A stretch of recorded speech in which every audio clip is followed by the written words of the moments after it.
KSRTC ജീവനക്കാർ പണിമുടക്കില്ലെന്ന ഗതാഗത മന്ത്രി കെ.ബി. ഗണേഷ് കുമാറിന്റെ പ്രസ്താവനയിൽ ഇടതുമുന്നണിയിൽ എതിർപ്പ്. മന്ത്രിയുടെ അഭിപ്രായം LDF നിലപാട് മറന്നുകൊണ്ടാണെന്ന് CPI സംസ്ഥാന സെക്രട്ടറി ബിനോയ് വിശ്വം കുറ്റപ്പെടുത്തി. കെ.ബി. ഗണേഷ് കുമാറിനെ തള്ളി മന്ത്രി വി. ശിവൻകുട്ടി രംഗത്തെത്തി. വിഷയം മുന്നണി ചർച്ച ചെയ്യുമെന്ന് LDF കൺവീനർ TP രാമകൃഷ്ണൻ പറഞ്ഞു. KSRTC ജീവനക്കാർ പണിമുടക്കില്ലെന്നും എല്ലാവരും സന്തുഷ്ടരാണെന്നുമുള്ള ഗതാഗത മന്ത്രി കെ.ബി. ഗണേഷ് കുമാറിന്റെ പ്രസ്താവനയാണ് ഇടതുമുന്നണിയിൽ രാഷ്ട്രീയവാദമായി വളരുന്നത്. മന്ത്രിയെ തള്ളിക്കൊണ്ട് CPI രംഗത്ത് വന്നത് വിവാദം മൂർച്ഛിപ്പിച്ചു. ഒരു മന്ത്രിക്ക് അങ്ങനെ പറയാൻ തോന്നുമായിരിക്കാം, പക്ഷേ പൊതുവിൽ അദ്ദേഹം കേട്ട സ്റ്റാൻഡ് LDFന്റെ പൊതുവായ നിലപാടിന്റെ ഭാഗത്ത് നിരക്കുന്ന ഒന്നല്ല എന്നാണ് തോന്നിയത്. തൊഴിലാളികൾക്കും ട്രേഡ് യൂണിയൻ നേതൃത്വത്തിനും ഗണേഷിന്റെ പ്രസ്താവനയിൽ കടുത്ത എതിർപ്പുണ്ട്. അതുകൊണ്ട് തന്നെ വിഷയം മുന്നണിയിൽ ചർച്ച ചെയ്ത് പരിഹരിക്കാനാണ് നീക്കം.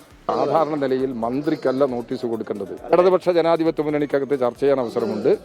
അവിടെയെല്ലാം ഈ വിഷയങ്ങൾ ചർച്ച നടത്തി ഭാവിയിലുള്ള കാര്യങ്ങളെല്ലാം നമുക്ക് പരമാവധി കുറ്റമറ്റതാക്കുന്നതിന് വേണ്ടി നമുക്ക് ശ്രമിക്കാം.